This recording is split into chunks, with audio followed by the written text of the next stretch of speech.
Mari kita bersama membuka Alkitab kita di dalam kitab Kolose pasal yang ketiga. Kolose pasal yang ketiga. Ayat yang ke-5 sampai ayat yang ke-17. Kolose pasal yang ketiga ayat ke-5 sampai 17. Manusia baru. Karena itu matikanlah dalam dirimu segala sesuatu yang duniawi, yaitu percabulan, kenajisan, hawa nafsu, nafsu jahat, dan juga keserakahan, yang sama dengan penyembahan berhala. Semuanya itu mendatangkan murka Allah atas orang-orang durhaka. Dahulu kamu juga melakukan hal-hal itu ketika kamu hidup di dalamnya. Tetapi sekarang buanglah semuanya ini, yaitu marah, geram, kejahatan, fitnah, dan kata-kata kotor yang keluar dari mulutmu.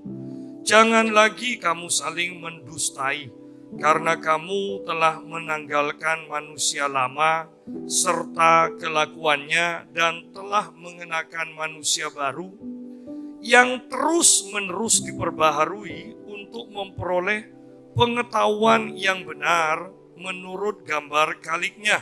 Dalam hal ini tiada lagi orang Yunani atau orang Yahudi, orang bersunat atau orang tak bersunat, orang barbar atau orang Skit, budak atau orang merdeka, tetapi Kristus adalah semua dan di dalam segala sesuatu.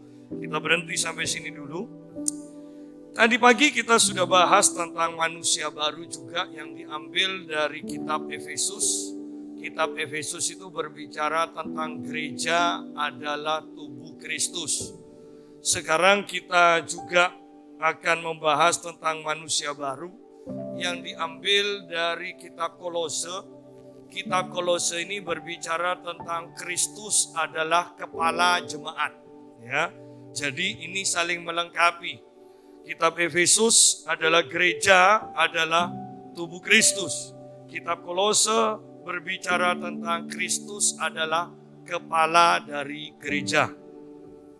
Nah, sebagai manusia baru, di sini dikatakan, karena itu, matikanlah dalam dirimu segala sesuatu yang duniawi. Kalau kita mau membaca di atasnya, karena itu, karena apa? Karena ayat 1 sampai 4 mengatakan begini. Karena itu kalau kamu dibangkitkan bersama dengan Kristus, carilah perkara yang di atas di mana Kristus ada, duduk di sebelah kanan Allah. Pikirkanlah atau arahkanlah pikiranmu kepada perkara yang di atas, bukan yang di bumi. Sebab kamu telah mati dan hidupmu tersembunyi bersama dengan Kristus di dalam Allah. Apabila Kristus yang adalah hidup kita menyatakan diri kelak, kamu pun akan menyatakan diri bersama dengan Dia dalam kemuliaan. Jadi ayat 1 sampai ayat yang keempat berbicara tentang kita mati di dalam Kristus dan dibangkitkan di dalam Kristus. Dan oleh karena itu sepatutnya lah kita itu memikirkan perkara-perkara yang di atas, perkara-perkara surgawi, bukan perkara-perkara yang di bumi. Ya. Di sini ditekankan pikirkanlah, berarti ada usaha dari kita. Ya, pikirkanlah.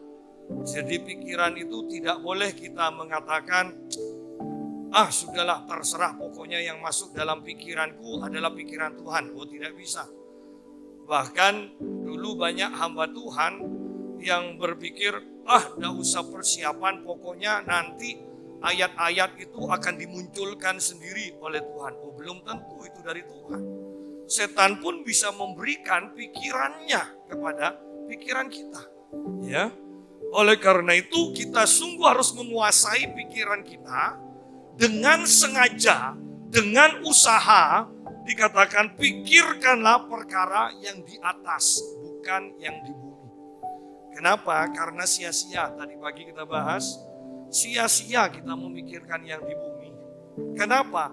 Toh ujung-ujungnya semuanya akan dimusnahkan. Ya, yang kekal itu adalah perkara yang di atas, perkara yang di surga. Nah, setelah kita tahu hal ini, kita mati di dalam Kristus, dibangkitkan bersama Kristus, dan akan menyatakan diri nanti bersama Kristus juga. Ya. Ayat yang kelima mengatakan, karena itu dengan kesadaran kita sudah mati bersama Kristus dan bangkit bersama Kristus, karena itu matikanlah dalam dirimu segala sesuatu yang duniawi. Segala sesuatu yang duniawi. Ya. Apa itu? Percabulan, kenajisan, hawa nafsu, nafsu jahat, dan keserakahan. Jadi ini adalah keduniawian yang sungguh-sungguh harus sudah tidak ada di dalam diri kita sebagai orang Kristen. Ya. Padahal menurut survei, ya, Indonesia adalah yang paling besar untuk mengakses pornografi. Loh, apakah di sana ada orang Kristennya? Kira-kira, apakah ada orang Kristennya? Dan tidak sedikit orang Kristen yang mengatakan, tapi aku kan sudah dewasa. Hanya kalau kita berbalik kepada ayat yang kedua tadi, pikirkanlah, ingat kita yang menentukan pikiran kita. Kita tidak boleh karena tiba-tiba muncul, ya sudah terus ini kehendak Tuhan. Tidak bisa. Ya. Kita yang harus menguasai pikiran kita. Nah, di sini dikatakan matikanlah dalam dirimu segala sesuatu yang duniawi. Kalau di dalam 1 Korintus itu saya pernah menyampaikan tentang 3 macam manusia. Manusia rohani yang dipimpin oleh roh. Manusia daging yang kalau tidak ada masalah kelihatannya sama dengan manusia rohani. Tetapi ketika ada masalah, mulailah ya jiwanya itu yang muncul, emosinya yang muncul, gampang terpengaruh. Ya, orang-orang rohani itu akan menguasai keadaan, menentukan keadaan, tidak dipengaruhi oleh keadaan. Manusia jiwani adalah orang-orang yang dikuasai oleh keadaan, ditentukan oleh keadaan, sering terombang-ambing karena keadaan. Ya. Tetapi manusia yang ketiga, manusia daging, itu sama dengan manusia duniawi, adalah orang-orang yang selalu mengacaukan keadaan, yang memperkeruh keadaan yang sudah keruh. Ya, ini manusia daging. Dan manusia daging itu di dalam kitab 1 Korintus juga disamakan dengan manusia duniawi. Ya. Oleh karena itu Paulus di sini mengatakan, kalau kamu sudah mati bersama Kristus, sudah dibangkitkan bersama Kristus, seharusnya kamu itu bukan manusia duniawi lagi. Jangan mempraktekkan manusia duniawi ini dalam kehidupan kita. Jangan mempraktekkan kedagingan dalam kehidupan kita. Kedagingan itu jelas nyata. Percabulan, kenajisan, hawa nafsu, nafsu jahat, juga keserakahan. Paulus dalam satu kitabnya juga mengatakan, menyebut saja pun hal ini sudah malu, dikatakan. Apalagi melakukannya. Jadi di sini kita melihat di akhir zaman bahkan semua Tuhan singkapkan. Sekarang orang-orang yang mengaku sebagai nabi, sebagai rasul di Afrika banyak disingkapkan kebobrokannya. Ya. Yang nipu, bawa lari uang dari jemaat, ya.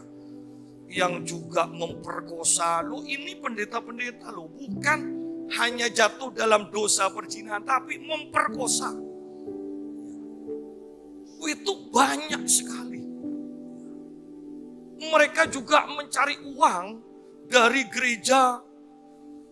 Mereka menipu. Jadi ada orang yang sudah, kamu nanti datang ke gereja ya, namamu siapa, maupun kamu punya masalah apa, nanti saya akan sebutkan, kamu harus sembunyi di sana, nanti saya akan memanggil kamu, dan kamu harus sembunyi, nanti saya yang nyari kamu, dan kamu akan ditemukan, saya akan bernubuat untuk kamu. Tetapi itu sudah disetting seperti itu. Ya. Dan ini sudah disingkapkan. Kenapa? Karena manusia daging kita masih hidup. Sidang jemaat, selama kita membiarkan manusia daging ini merajalela dalam kehidupan kita, maka ini akan seperti tadi pagi kita bahas, akan semakin membuat kita serakah dalam mengerjakan kecemaran. Dan kita harus hati-hati, kembali saya tekankan, karena Yesus akan segera datang. Anda boleh hitung dari Yesus naik ke surga, 2000 tahun berarti dikurangi 33 tahun. Kurangnya itu tambahi 20, harus digenapkan 2000 tahun Yesus datang. Berarti hidup kita ini tidak lama di muka bumi, kita akan segera beralih. Yang jadi masalah, kedagingan tidak pernah diterima dalam kerajaan Allah. Saya mau tekankan lagi, kedagingan tidak pernah diterima, tidak ada kompromi di dalam kerajaan Allah. Ini kedagingan. Ini bukan kelemahan. Ini bukan kelemahan, ini dosa. Ya. Ini dosa. Matikanlah.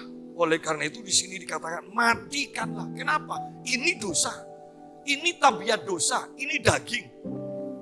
Ini tidak ada bagiannya sedikit pun di dalam kerajaan surga. Oleh karena itu matikanlah dalam dirimu segala sesuatu yang duniawi, yaitu percabulan. Paulus katakan menyebut saja pun itu sudah bikin malu. Percabulan, kenajisan, hawa nafsu, nafsu jahat, dan juga keserakahan yang sama dengan penyembahan berhala. Perhatikan, semuanya itu, keduniawian, kedagingan itu yang disebutkan ciri-cirinya, semuanya itu mendatangkan murka Allah. Ini kalau ada dalam kurung ditambahkan, berarti ada tulisan-tulisan yang melengkapi, ya. Tetapi secara khusus sebenarnya sampai di sini saja, semuanya itu mendatangkan murka Allah. Sebenarnya berarti murka Allah itu diperuntukkan untuk orang-orang durhaka, bukan untuk orang Kristen yang lahir baru. Tetapi ketika kita mengaku Kristen dan tidak mau menanggalkan keduniawian ini, maka kita digolongkan menjadi bersama orang-orang durhaka. Jadi tidak benar pengajaran yang mengatakan sekali selamat tetap selamat walaupun berbuat dosa. Karena Paulus mengatakan matikanlah dalam dirimu segala kedagingan keduniawian itu. Jadi ketika pikiran najis, ketika pikiran percabulan coba memasuki pikiran kita, mengarahkan pikiran kita, maka kita harus seperti Paulus katakan, Anda yang berkuasa atas pikiranmu, pikirkanlah yang kudus. Jangan biarkan pikiran najis itu menguasai pikiranmu. Engkau yang harus menetapkan, aku mau memikirkan kekudusan. Semuanya itu mendatangkan murka Allah. Berarti ketika gereja nanti diangkat oleh Tuhan. Ya, pada sangkakala yang ketujuh, di mana nanti bersamaan dengan itu berarti sangkakala yang ketujuh berisi 7 cawan murka Allah. Berarti untuk lolos dari cawan murka Allah, 7 cawan murka Allah ini, perhatikan, manusia daging keduniawian ini harus tidak ada dalam hidup kita. Kalau masih ada, maka 7 kita akan masuk ke dalam 7 cawan murka Allah. Jadi kita sungguh-sungguh harus mempersiapkan diri di akhir zaman ini. Sungguh harus mempersiapkan diri. Pikiran kita sungguh harus kita latih. Disiplin sedemikian rupa untuk memikirkan perkara-perkara yang suci. Perkara-perkara yang benar. Perkara-perkara yang kudus. Apa yang disebutkan firman Tuhan. Semuanya itu, percabulan, kenajisan, hawa nafsu, dan yang lain-lainnya itu mendatangkan murka Allah. Mendatangkan murka Allah. Dan Paulus ingatkan, dahulu kamu juga melakukan hal-hal itu ketika kamu hidup di dalamnya. Ayo perhatikan ini kata Paulus, dahulu kamu melakukan. Berarti tidak pantas kalau sekarang masih melakukan. Seakan-akan Paulus katakan sekarang kamu tidak melakukan lagi. Dahulu iya sebelum terima Yesus. Tetapi setelah terima Yesus, setelah lahir baru, kamu tidak melakukan lagi. Karena kuasa kebangkitan Kristus bekerja di dalam kehidupan kita.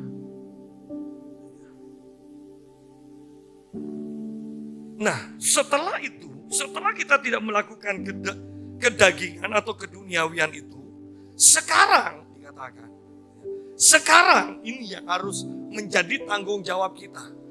Jadi sekarang itu kita itu seharusnya sudah jauh dari percabulan, kenajisan itu sudah di luar kita.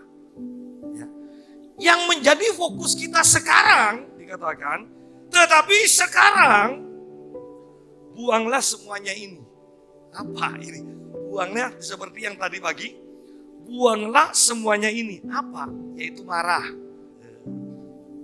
Padahal kita selalu memperlemah. Berarti kalau suruh buah, marah ini berarti dosa.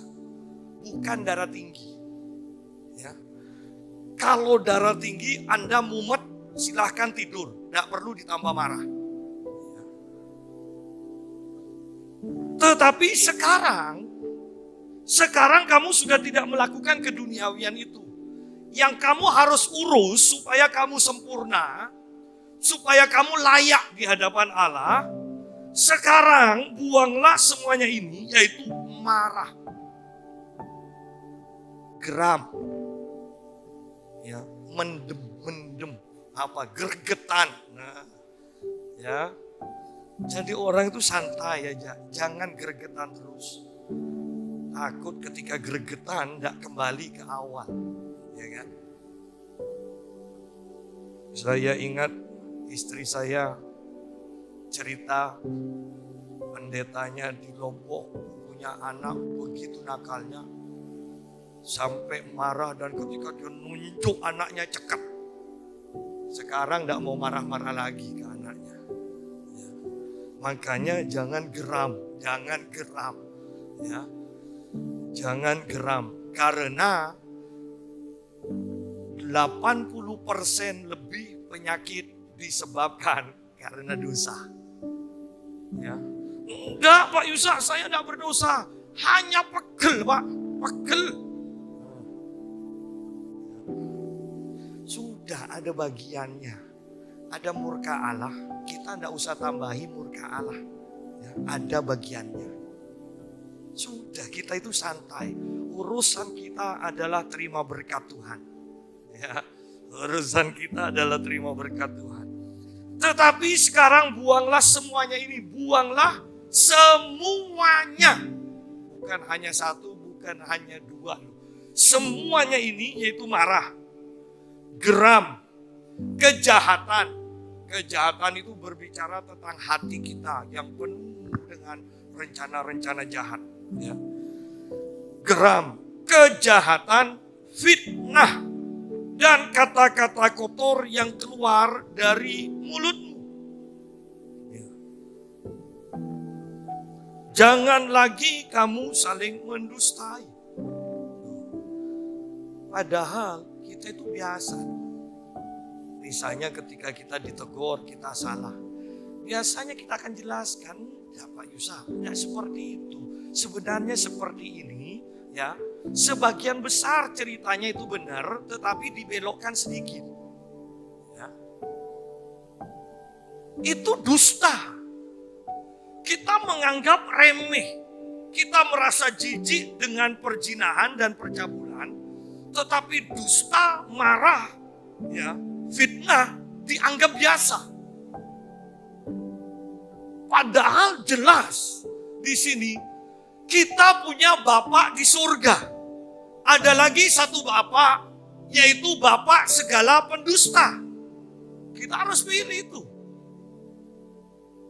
Bapa di surga atau Bapa pendusta, Bapa kita. Seringkali kita menganggap remeh dusta. Menganggap remeh dosa karena perkataan, kemarahan, caci maki. Saya Pak Yusa ada satu keluarga kasihan. Katakan, saya hanya bilang begini pada suami saya Pak Yusa. Kelihatannya diam, tiba-tiba saya dilempar pakai garpu. Untung gak kena kepala. Tapi kena jari saya, ini jari saya bengkak. Sambil nangis dia ceritakan, masa saya sebagai istrinya dikatakan saya serong, padahal saya tidak pernah keluar rumah. Saya serong, saya dikata-katain bangsat segala macam. Sambil nangis. Dan ujung-ujungnya perempuan ini katakan, saya sudah ajak pindah gereja.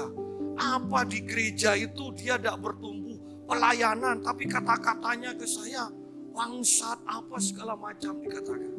Saya katakan jangan, kecuali pendetamu itu jatuh dan hidup dalam dosa. Jangan.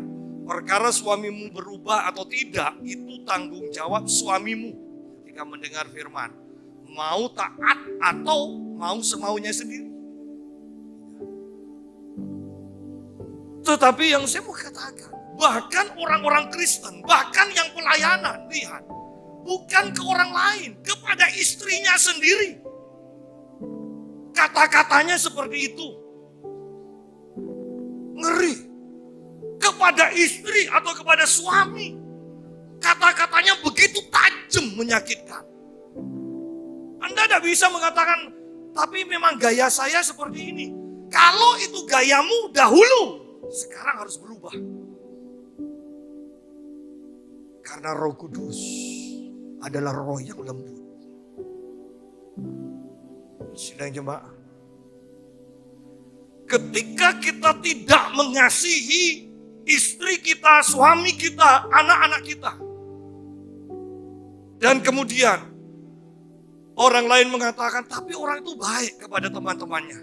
Saya mau katakan, kebaikannya karena ada motifnya supaya dia diterima.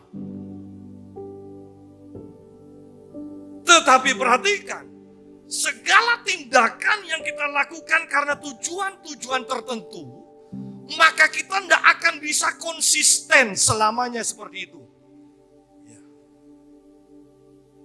Itu harus keluar dari dalam hati kita.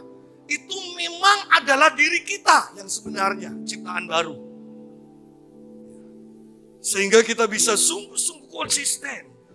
Tidak usah dilihat orang pun, memang sikap dan perkataan kita seperti itu. Ngeri. Banyak orang yang menampilkan hal-hal yang baik di muka umum. Tetapi bagaimana Kalau anak kita salah, kalau istri kita salah, kalau suami kita salah, apakah ada kata-kata yang menjijikkan, kata-kata kotor, kata-kata kasar yang keluar dari mulut kita? Paulus katakan, tetapi sekarang buanglah semuanya ini. Yaitu, saya sederhanakan aja, kata-kata yang penuh kemarahan, kata-kata yang diikuti dengan kegeraman, kata-kata yang mengeluarkan segala hal-hal yang jahat dari mulut kita. Kata-kata fitnah, kata-kata dusta. Buang semuanya itu. Padahal itu dianggap biasa. Berarti Tuhan menginginkan mempelai yang kudus, tidak bercacat celah, yang sempurna. Ketika kita mau, Tuhan akan berikan kasih karunia-Nya, memampukan kita. Sidang jemaat, sungguh ini waktu-waktu yang menentukan. Kenapa? Saya membayangkan gini, akan tiba satu titik di mana kita sendiri kemudian tidak bisa berubah lagi. Artinya begini, satu titik, satu waktu di mana segala kejahatan itu akan menjadi semakin jahat, segala kekudusan itu akan menjadi semakin kudus. Ketika kita sudah terlatih dengan segala kejahatan, segala kecemaran, akan sampai satu titik di mana tiba-tiba kau melesat dalam kejahatan. Dan kau tidak bisa kembali lagi. Tetapi orang yang juga konsisten dalam kekudusan, akan tiba satu titik di mana kau akan melesat dalam kekudusan. Sampai dalam taraf, bukan tidak mau lagi melakukan kejahatan, tetapi engkau benci kepada kejahatan. Ini yang akan terjadi sebentar lagi. Sehingga kita sungguh-sungguh harus mempersiapkan diri. Bukan hanya bicara tetapi praktik. Saya melihat wawancara dari Menteri Sosial yang tertangkap gara-gara korupsi. Sebelum dia mengerjakan tugasnya, dia diwawancarai bagaimana caranya menangkal korupsi. Loh, bagaimana caranya? Dia jelaskan, jangan korupsi. Kenapa? Kita harus dipenuhi dengan pikiran bahwa nanti kalau kita ketangkep karena korupsi, anak-anak kita nanti dibully. Itu karena apa? Karena kita. Oleh karena itu kita tidak boleh korupsi. Ujung-ujungnya korupsi. Sidang jemaat, banyak orang yang ingin melakukan kebaikan tetapi tidak diawali dengan hal yang benar, yaitu menjadi ciptaan yang baru. Ketika engkau menjadi ciptaan yang baru dan kau mau melakukan kebenaran, Roh Kudus di dalammu akan menolong engkau untuk melakukannya. Tetapi kalau kita juga mengatakan, sudah apa katanya, gak usah terlalu fanatik, maka Roh Kudus juga akan diam. Tetapi lama-kelamaan Roh Kudus akan meninggalkan kita. Ya, hati-hati di sini.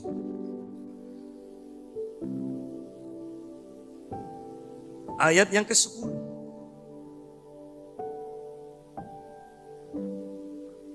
Saya bacakan mulai ayat 9. Jangan lagi kamu saling mendustai karena kamu telah menanggalkan manusia lama serta kelakuannya. Saya mau katakan begini, itu sudah kau tanggalkan, jangan dipakai lagi. Ya. Itu seakan-akan itu pakaian yang kotor, itu pakaian yang sudah sobek-sobek. Sekarang kau anak raja, jangan pakai pakaian itu lagi. Tanggalkan semuanya itu. Kamu telah menanggalkan manusia lama serta kelakuannya. Manusia lama serta kelakuannya. Dan telah mengenakan manusia baru tidak langsung sempurna, tetapi manusia baru yang terus menerus, setiap hari bahkan setiap saat, terus menerus diperbarui untuk memperoleh pengetahuan yang benar menurut gambar kaliknya. Saya mau katakan secara sederhana, terus diperbarui terus menerus sampai menjadi serupa dengan Kristus. Sederhananya. Bagaimana terus diperbarui? Pikiran kita diarahkan. Diarahkan ke apa? Diarahkan kepada firman Tuhan. Di dalam kitab Efesus tadi dikatakan bahwa firman itu akan memperbarui roh dari pikiran kita. Pikiran yang terdalam itu akan diubahkan oleh firman Tuhan. Bukan hanya pikiran yang kita tahu. Kadang kita tidak tahu diri kita yang sebenarnya. Saya percaya kepada Tuhan. Saya tidak khawatir. Wah, banyak orang yang mengatakan seperti itu. Ketika pandemi COVID semakin meningkat, mulai sudah bingung. Takut pekerjaannya, takut kesehatannya. Kalau ditegur, lu kok takut? Katanya penuh iman. Iman ya iman Pak Yusa, tapi kan pakai hikmat. Untung saya tidak dijawab. Hikmat ya hikmat. Apa bedanya dengan takut? Lihat di sini. Kalau kita pelajari tokoh-tokoh Alkitab, semua yang memakai iman, itu pasti tidak bisa dikatakan mereka melakukan dengan hikmat. Iman ya iman. Itu tidak tergoyahkan. Tetapi kalau ragu, tidak usah memaksakan diri untuk bertindak seperti penuh iman. Kalau ragu, tugas kita mundur sedikit, perbarui pola pikir kita, persiapkan kerohanian kita. Nanti kalau sudah siap, baru tampil sebagai orang yang berani di dalam iman. Ingat saya mau katakan, iman tidak bisa dipaksakan. Karena yang lain melakukannya, maka kita tidak boleh ikut-ikutan. Itu harus dari dalam. Itu harus dari dalam. Jadi ayat 10 ini harus juga menjadi penekanan kita. Dan telah mengenakan manusia baru. Tidak cukup kita terima Tuhan Yesus dan kita menjadi ciptaan baru. Itu awal.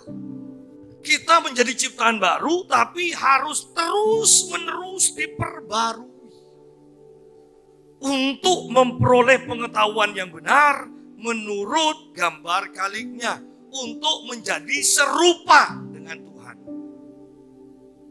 Harus terus diperbarui. Bukti bahwa kita terus diperbarui. Orang-orang yang biasa hubungan dengan kita atau yang sudah lama tidak hubungan dengan kita. Ketika ketemu dengan kita, mereka akan katakan, kok berubah kamu ya? Berarti kita memang sudah diperbarui. Jangan sampai mereka katakan, sudah bertahun-tahun tidak ketemu. Tidak berubah colon. Lu kalau tidak berubah mukanya, puji Tuhan. Ya kan? Awet muda. Tapi mencoloan sih tak berubah. Itu bagian cawan murka Allah. Jadi lihat di sini bahwa kita harus terus-menerus diperbarui. Terus-menerus.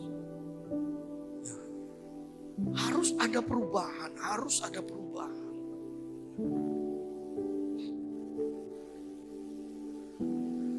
Dan ini bukan berlaku untuk sebagian orang. Ayat yang ke-11 dikatakan, dalam hal ini tiada lagi orang Yunani atau orang Yahudi.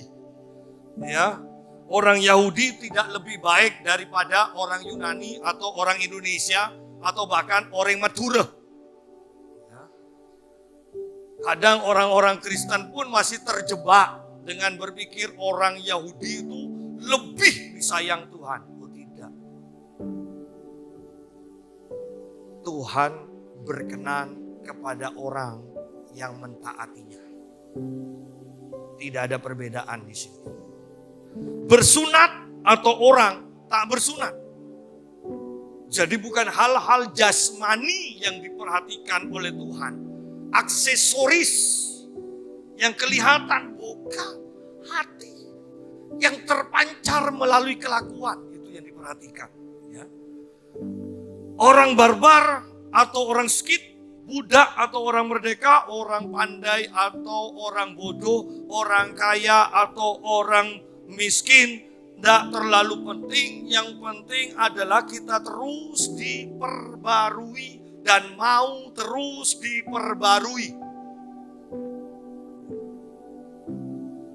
Kamu perbuat jugalah demikian, dikatakan.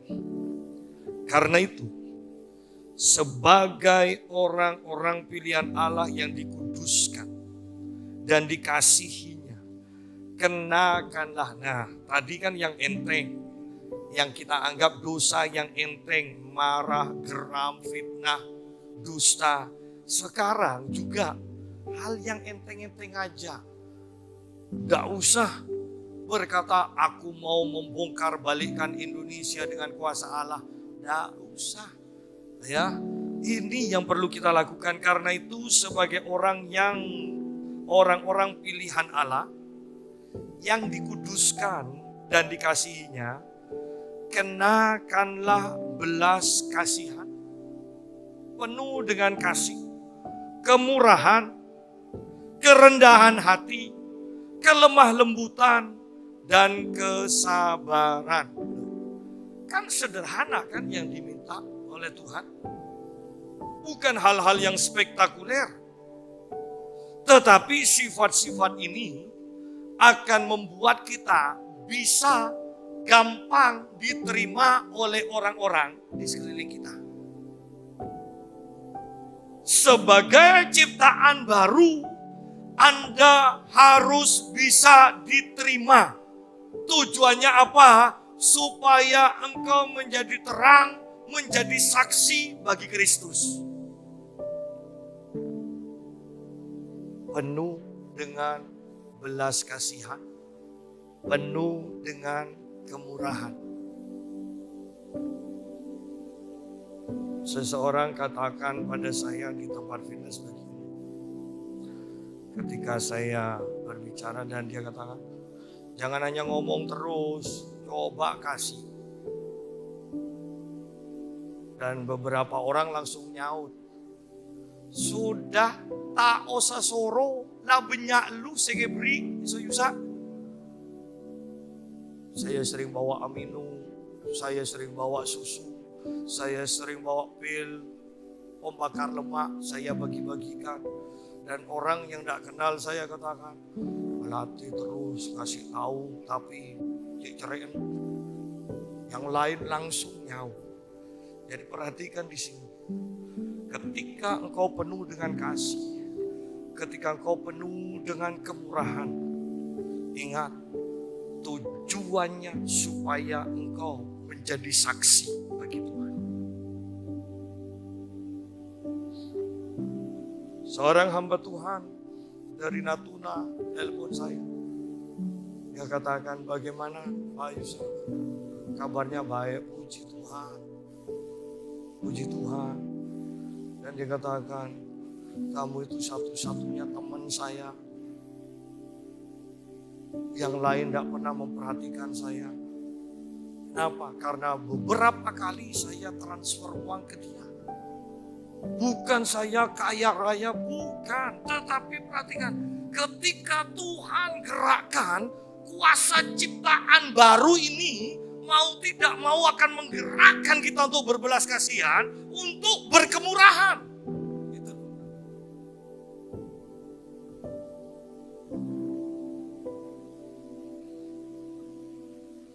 Saya katakan kepada beberapa orang, bahkan kepada istri saya tidak akan pernah kekurangan suplemen, walaupun suplemen itu harganya mahal. Kenapa?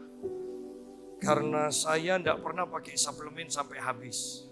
Kalau sudah tinggal sedikit, saya kasihkan ke orang. Sederhana.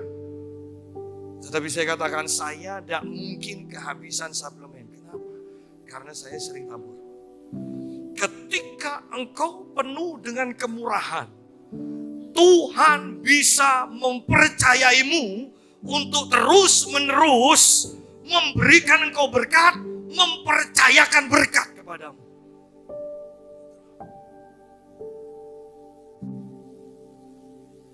Ayat 13, sabarlah kamu. Sabar. Nah, yang sederhana-sederhana ini ternyata ya, olesan Tuhan di akhir zaman sederhana. Sabarlah kamu seorang terhadap yang lain. Mau kepada saudara seiman, mau pendeta kepada jemaat, bahkan jemaat kepada pendeta, sabar. Sabar. Ya. Saya satu saat paket saya di JNE itu sampai 1 minggu saya sudah lihat ada di gudang. Tetapi tidak dikirim-kirim. Saya ambil, padahal jauh kan tempatnya. Saya ambil. Oh ya Pak, tunggu, dicari sampai setengah jam lebih. Dan tidak ketemu. Tidak ada Pak, nanti saya cari lagi ya. Ya sudah, kita pulang. Sudah dalam pikiran saya.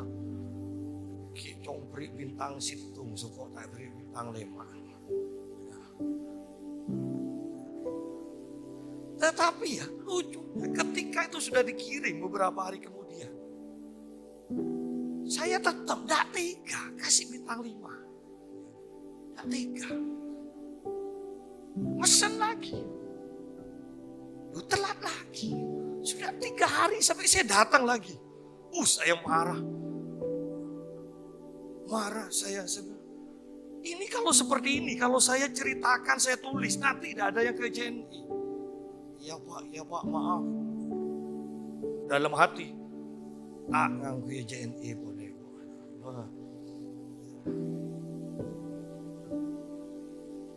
Tapi pakai lagi. Ya, pakai lagi. Tetapi ketika saya ambil lagi. Sudah saya pikir, tidak perlu marah saya, ada apa. Oh, juga percuma. Sudah, kalau kok sudah ada di gudang, saya ambil. Tetapi ketika saya duduk di gudang itu Tuhan katanya, ada apa kamu marah-marah? Percuma, sudahlah sabar.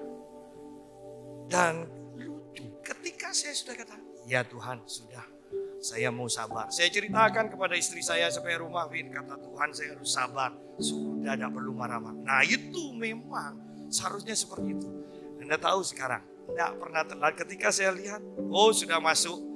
Itu keesokannya langsung sudah nyampe di rumah. Sampai sekarang seperti itu. Jadi ketika kita tidak bisa sabar, kita akan terus diuji. Terus. Bayangkan kalau sampai akhir zaman kita ini tidak lulus hanya masalah sabar. Bahkan untuk ngumpat itu ya, kalau Anda mau sabar sedikit ya, kata-kata yang jelek yang seharusnya diucapkan di menit pertama, coba tahan sampai menit ke-10, Anda tidak ingin ucapkan lagi. Ya. Jadi kalau sudah marah ya, Anda langsung ucapkan menit pertama. Ya, langsung ucapkan. Ya. Nanti dilepaskan menit ke-10. Ya. Saya takutnya bahkan Anda sudah lupa tadi mau marah soal apa ya. Kan tidak mungkin dicari bahannya lagi kan. Coba tahan sabar. Ini sederhana. Tetapi Anda akan terus mengalami ketidaksabaran kalau Anda tidak lulus. Ya, Anda harus berubah. Sabarlah kamu seorang terhadap yang lain. Dan ampunilah seorang akan yang lain. Apabila yang seorang menaruh dendam terhadap yang lain. Sama seperti Tuhan telah mengampuni kamu, kamu perbuat jugalah demikian. Seringkali saya tekankan banyak orang Kristen tidak akan mengalami pengangkatan, tidak akan masuk ke surga, bukan karena dosa yang mengerikan. Hanya dosa yang tanda kutip sepele, yaitu tidak mau mengampuni. Kita menjadi orang yang tidak adil terhadap diri sendiri dan orang lain. Kita minta diampuni kepada Tuhan, tetapi kita sendiri tidak mau mengampuni orang yang bersalah kepada kita. Banyak orang yang meremehkan kuasa pengampunan ini. Dan banyak orang tidak akan mengalami pengangkatan hanya karena tidak bisa mengampuni. Dan tidak mau, bukan tidak bisa. Tidak mau mengampuni.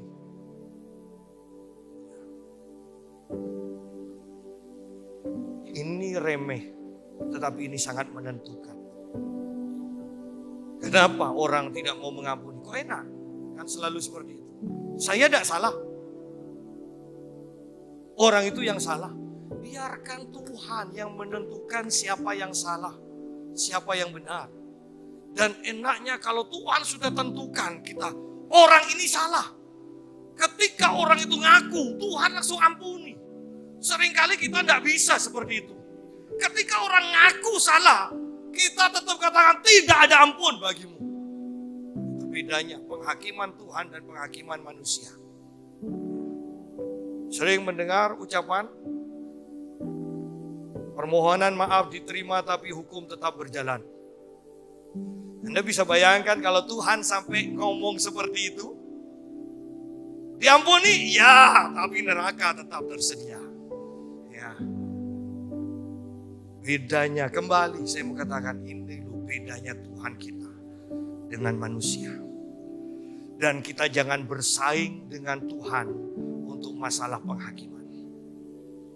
Tugas kita adalah mengampuni.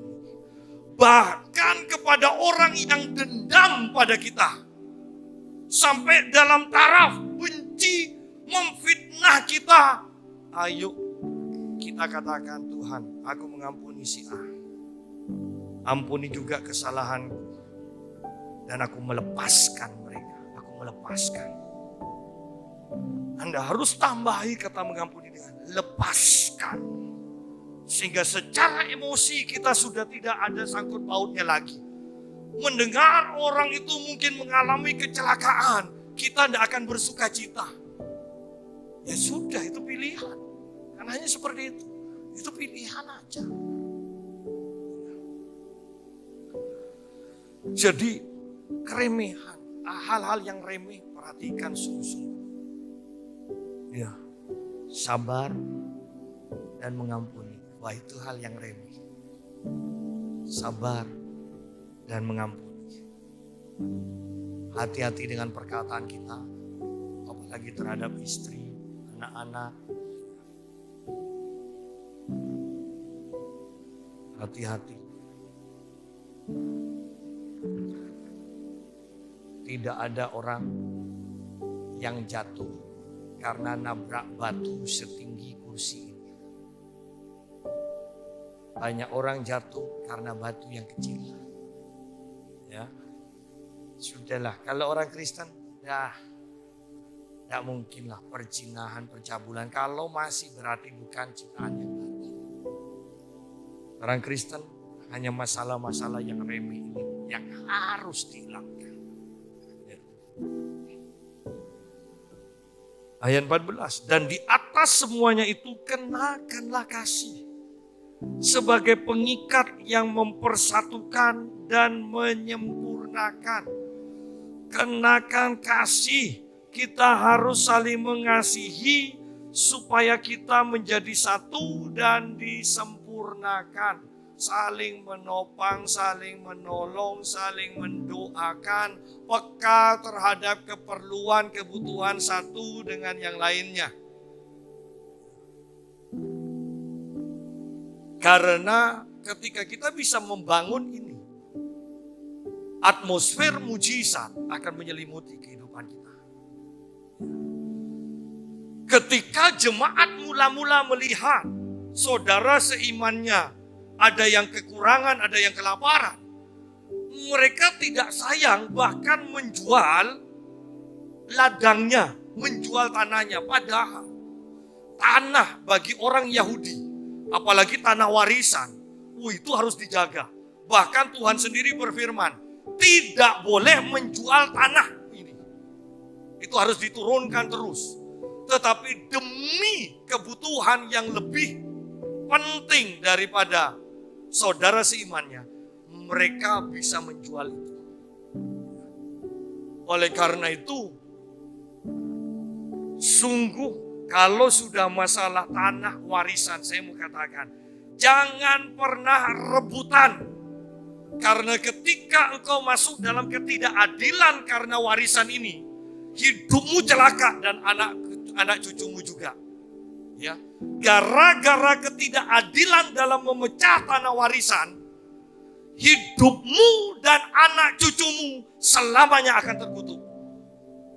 Oleh karena itu, kita sungguh-sungguh harus adil, penuh dengan kasih. Di sini dikatakan, dan di atas semuanya itu kenakanlah kasih sebagai pengikat yang mempersatukan dan menyempurnakan. Ayat 15. Hendaklah damai sejahtera Kristus memerintah dalam hatimu, karena untuk itulah kamu telah dipanggil menjadi satu tubuh, dan bersyukurlah. Kasih, damai sejahtera, dan bersyukur. Itu adalah ciri-ciri ciptaan yang baru. Dan ketika itu terus dikembangkan, engkau akan jadi sama seperti Yesus. Kita akan jadi sama seperti Yesus. Ya. Damai, sejahtera memerintah, damai. Bahkan sampai dalam taraf damai seperti yang dimiliki Yesus. Di tengah gelombang, di atas laut masih bisa tidur nyenyak. Harus dibangunkan. Anda tidak pernah baca kan? Yesus bangun karena gelombang besar. Tidak. Yesus bangun karena dibangunkan. Berarti damainya itu luar biasa. Sayangnya setelah kita diberkati, kita bisa tidak punya damai seperti ini. Sayang, masa damai seperti ini diambil tukang becak? Ya kan, coba lihat, walaupun panas-panas di becaknya, dengan posisi apapun mereka bisa tidur penuh dengan damai.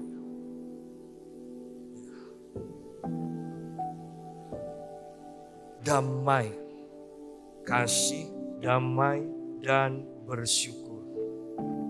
Ayat 16. Hendaklah perkataan Kristus diam dengan segala kekayaan di antara kamu, sehingga kamu dengan segala hikmat mengajar dan menegur seorang akan yang lain, dan sambil menyanyikan mazmur dan puji-pujian dan nyanyian rohani, kamu mengucap syukur kepada Allah di dalam hatimu. Kita sampai dalam taraf perkataan kita sekarang harus sesuai dan selalu memperkatakan firman. Bagaimana kita akan memperkatakan, menasihati pakai firman kalau kita tidak punya pembacaan sehari-hari tentang firman Allah? Kita harus baca, usahakan hafal, walaupun tidak plek, pokoknya garis besarnya ini, garis besarnya ini. Ya. Dan kata-kata kita selalu sesuai dengan firman. Penting di sini.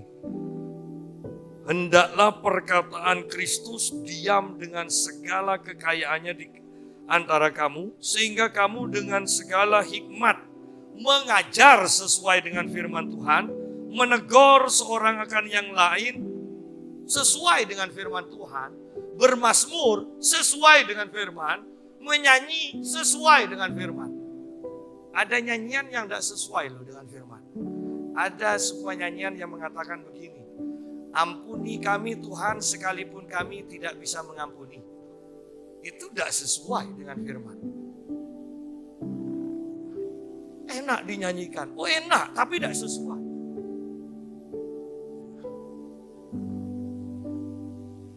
Ada ciptaannya Frankie Siombing kalau tidak salah. Tuhan tolong jaga hati ini. Loh, padahal Tuhan katakan jagalah hatimu dengan segala kewaspadaan. Itu tidak sesuai dengan firman.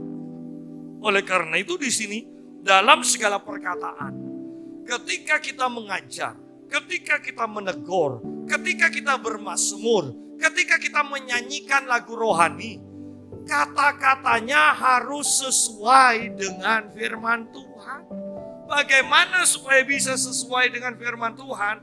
Banyak baca firman Tuhan.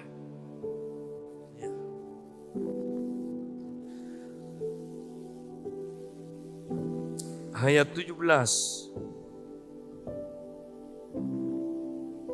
Dan segala sesuatu yang kamu lakukan dengan perkataan atau perbuatan, lakukanlah semuanya itu dalam nama Tuhan Yesus, sambil mengucap syukur oleh Dia kepada Allah Bapa kita. Saya mau katakan dengan sederhana aja. Baik perkataan maupun perbuatan kita, lakukan untuk mempermuliakan nama Tuhan Yesus. Bahwa setiap perkataan dan tindakan kita, hanya ada dua hal yang akan terjadi. Apakah akan mempermuliakan Tuhan atau mempermalukan Tuhan. Biarlah kita menetapkan pilihan kita saat ini. Apakah kita mau mempermuliakan Tuhan dalam perkataan dan perbuatan kita, atau kita akan mempermalukan Tuhan. Saya sungguh menginginkan kita semua tidak menerima cawan murka Allah. Itu ditetapkan untuk orang-orang durhaka. Tetapi bagi kita, Tuhan menyediakan tempat di surga. Kita akan memerintah bersama Tuhan. Oleh karena itu memerintah bersama Tuhan. Oleh karena itu penuhi mulut kita, pikiran kita dengan firman Tuhan.